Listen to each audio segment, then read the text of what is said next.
ಇನ್ನು ಮುನಿರತ್ನಗೆ ಮತ್ತೆ 14 ದಿನ ಜೈಲೇ ಗತಿಯಾಗಿದೆ. ಹಿಂಸೆ ತಡೆಯೋಕಾಗ್ತಾ ಇಲ್ಲ ಅಂತ ಜಡ್ಜ್ ಮುಂದೆ ಮುನಿರತ್ನ ಅಳಲು ತೋಡ್ಕೊಂಡಿದ್ದಾರೆ.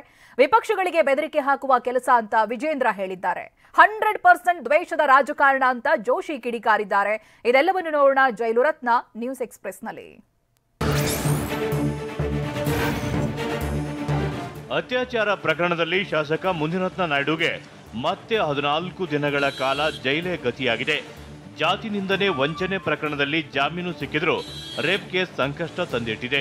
ಮುನಿರತ್ನರನ್ನ ಅಕ್ಟೋಬರ್ 5ರವರೆಗೆ ನ್ಯಾಯಾಂಗ ಬಂಧನಕ್ಕೆ ನೀಡಿ ಬೆಂಗಳೂರಿನ ಜನಪ್ರತಿನಿಧಿಗಳ ಕೋರ್ಟ್ ಆದೇಶಿಸಿದೆ.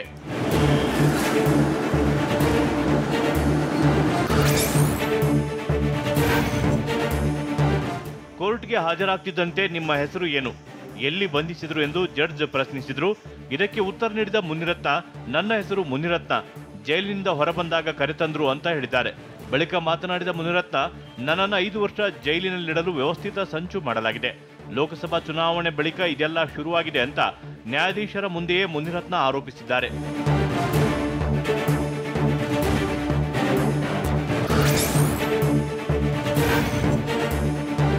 ನ್ಯಾಯಾಧೀಶರ ಮುಂದೆ ಶಾಸಕ ಮುನಿರತ್ನ ಅಳಲು ತೋಡಿಕೊಂಡಿದ್ದಾರೆ.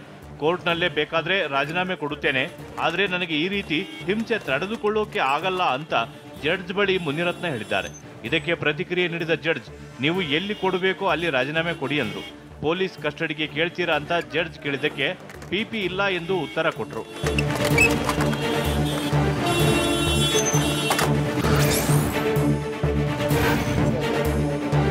ಅಶೋಕ್ ವಿರುದ್ಧ ನಡೆದ ಷಡ್ಯಂತ್ರ ನೋಡಿ ದಿಗ್ಭ್ರಮೆ ಆಗಿದೆ. ಈ ರೀತಿಯ ಸಂಚು ನಾವೆಲ್ಲೂ ಕೇಳಿಲ್ಲ ಅಂತ ಡಿಸಿಎಂ ಡಿಕೆ ಹೇಳಿದ್ದಾರೆ. ಬೆಂಗಳೂರಿನಲ್ಲಿ ಪ್ರತಿಕ್ರಿಯಿಸಿ, ಅಶೋಕಣ್ಣ, ಸಿಟಿ ರವಿಯಣ್ಣ, ವಿಜಯೇಂದ್ರಣ್ಣ ಉತ್ತರಿಸಲಿ, ಕುಮಾರಣ್ಣ, ಮಂಜುನಾಥ್ ಅವರು ಈ ಬಗ್ಗೆ ತಿಳಿಸಬೇಕು ಅಂತ ಬಿಜೆಪಿ ನಾಯಕರ ಕಾಲೆಳೆದಿದ್ದಾರೆ.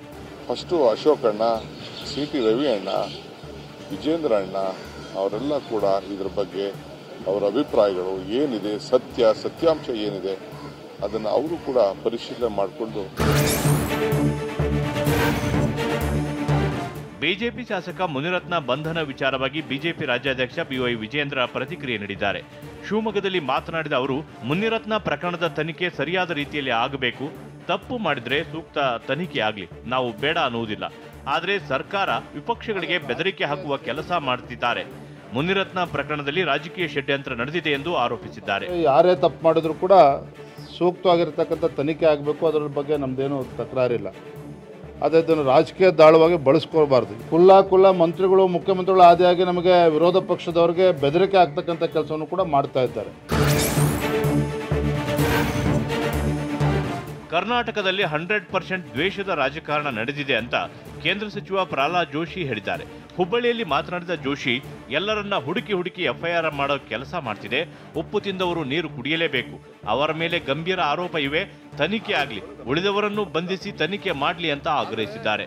ಅದರ ಬಗ್ಗೆ ತನಿಖೆ ಆಗಲಿ, ಉಪ್ಪು ತಿಂದವ ನೀರು ಕುಡಿಲೇಬೇಕು. ಇದರ ಬಗ್ಗೆ ಇನ್ನೂ ಅದರಲ್ಲಿ ಯಾವ ದ್ವೇಷದ ರಾಜಕಾರಣದಲ್ಲಿ ಇವರೇನು ಮಾಡ್ತಾ ಇದ್ದಾರಲ್ಲ, ಆರ್ ಅಶೋಕ್ ಅವ್ರ ಮೇಲೆ ಮಾಡೋದು, ಕುಮಾರಸ್ವಾಮಿ ಅವ್ರ ಮೇಲೆ ಮಾಡೋದು, ಹಳೆ ಕೇಸುಗಳನ್ನು ಹುಡುಕೋದು. ನಿಮ್ಮ ಕೈಯಲ್ಲಿ ಅಧಿಕಾರ ಇದೆಯಲ್ಲ, HIV ಟೆಸ್ಟ್ ಮಾಡಿಸಿಬಿಡಿ ಅಂತ ಸಚಿವ ಕೃಷ್ಣೇ ಬೈರೇಗೌಡಗೆ ಮಾಜಿ ಡಿಸಿಎಂ ಈಶ್ವರಪ್ಪ ತಿರುಗೇಟು ಕೊಟ್ಟಿದ್ದಾರೆ.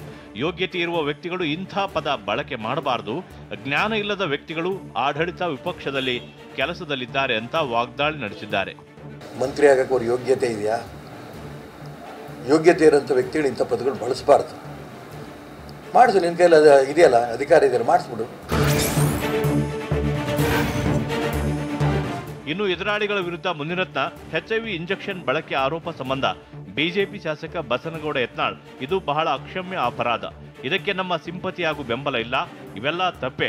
ಆದರೆ ಇದೆಲ್ಲ ಪ್ರೂಫ್ ಆಗಬೇಕೆಂದ ಶಾಸಕ ಯತ್ನಾಳ್, ಮುನಿರತ್ನ ಆ ರೀತಿ ಮಾಡಿದ್ರೆ 100ಕ್ಕೆ 100ರಷ್ಟು ತಪ್ಪು ಅಂದಿದ್ದಾರೆ. ಅವರ ಬಗ್ಗೆ ಆರೋಪಗಳೇನು ಬರ್ತಾ ಇವೆ, ಇದು ತನಿಖೆ ಆಗಬೇಕು. ಯಾವುದೇ ಜನಾಂಗಕ್ಕೆ ನಾವು ಬೈಯೋದಲ್ಲ.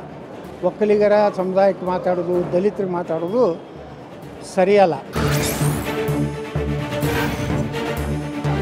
ಅತ್ಯಾಚಾರ ಪ್ರಕರಣದಲ್ಲಿ ಜೈಲು ಪಾಲಾಗಿರುವ ಶಾಸಕ ಮುನಿರತ್ನ ವಿರುದ್ಧ ಕಾಂಗ್ರೆಸ್ ತೀವ್ರ ಆಕ್ರೋಶ ಹೊರಹಾಕಿದೆ. ಮುನಿರತ್ನ ಹೆಸರಿಗೆ ಸಿಮೆಂಟ್ ಬಳಿದು ಕಾಂಗ್ರೆಸ್ ಕಾರ್ಯಕರ್ತರು ಘೋಷಣೆ ಕೂಗಿದರು. ಮೋರಿ ಸ್ಲ್ಯಾಬ್ಗಳ ಮೇಲೆ ಬರೆಸಲಾಗಿದ್ದ ಮುನಿರತ್ನ ಹೆಸರು ಕಾಣದಂತೆ ಸಿಮೆಂಟ್ ಹಾಕಿ ಮುಚ್ಚಲಾಗಿದೆ.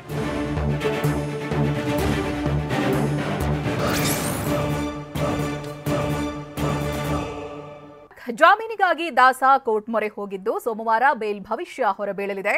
ಜೈಲಿಂದಲೇ ವಕೀಲರಿಗೆ ಫೋನ್ ಮಾಡಿ ಜಾಮೀನು ಬಗ್ಗೆ ಮಾಹಿತಿಯನ್ನ ಪಡೆದಿರೋ ಪೊರ್ಕಿ ಟೆನ್ಷನ್ಗೆ ಒಳಗಾಗಿದ್ದಾರೆ. ಚೇರ್ ಕೊಟ್ಟಿಲ್ಲ ಅಂತ ಸೆಲ್ನಲ್ಲಿ ಗರಂ ಆಗಿದ್ದಾರೆ.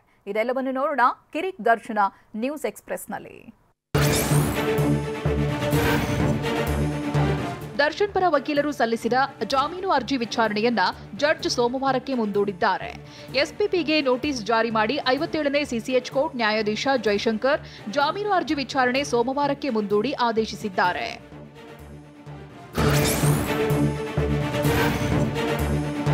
ಕೋರ್ಟ್ಗೆ ಜಾಮೀನು ಅರ್ಜಿ ಸಲ್ಲಿಕೆ ಮಾಡಿದ ನಟ ದರ್ಶನ್ ತಮ್ಮ ವಕೀಲರ ಜೊತೆ ಚರ್ಚೆ ಮಾಡಿದ್ದಾರೆ. ಬಳ್ಳಾರಿ ಸೆಂಟ್ರಲ್ ಜೈಲಿನಿಂದ ಫೋನ್ ಮಾಡಿದ ದರ್ಶನ್ ಜಾಮೀನು ಅರ್ಜಿ ಸಲ್ಲಿಕೆ ಬಗ್ಗೆ ವಕೀಲರಿಂದ ಮಾಹಿತಿ ಪಡೆದಿದ್ದಾರೆ. ಜೈಲಿನ ಪ್ರಿಸನ್ ಸಿಸ್ಟಮ್ ಅಡಿ ಕರೆ ಮಾಡಲು ಅವಕಾಶ ಪಡೆದ ದರ್ಶನ್ ಕೆಲಕಾಲ ವಕೀಲರ ಜೊತೆಗೆ ಮಾತನಾಡಿದ್ರು.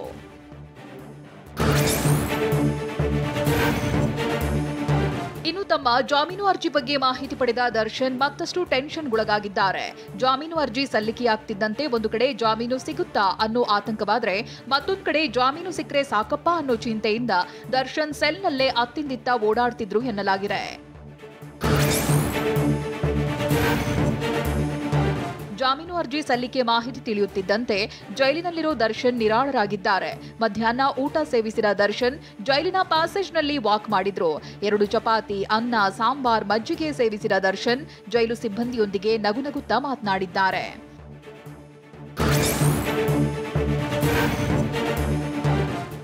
ಇದಕ್ಕೂ ಮುನ್ನ ಜೈಲಿನಲ್ಲಿ ದರ್ಶನ್ ಚೇರ್ ಬೇಕು ಅಂತ ಪಟ್ಟು ಹಿಡಿದಿದ್ದಾರೆ. ಟಿವಿಗಾಗಿ ಜೈಲು ಸಿಬ್ಬಂದಿ ಬಳಿ ಕಿರಿಕ್ ಮಾಡಿದ್ದ ದರ್ಶನ್ ಈ ಬಾರಿ ಚೇರ್ ಕೊಟ್ಟಿಲ್ಲ ಅಂತ ಗರಂ ಆಗಿದ್ದಾರೆ. ಮನವಿ ಮಾಡಿ ವಾರ ಕಳೆದರೂ ಚೇರ್ ಕೊಡದ ಹಿನ್ನೆಲೆ ಸಿಡಿಮಿಡಿಗೊಂಡಿರುವ ದರ್ಶನ್ ಕೋರ್ಟ್ ಚೇರ್ ಕೊಡಲು ಸೂಚನೆ ನೀಡಿದ್ರು ಯಾಕೆ ಕೊಟ್ಟಿಲ್ಲ ಅಂತ ಕೇಳಿದ್ದಾರೆ.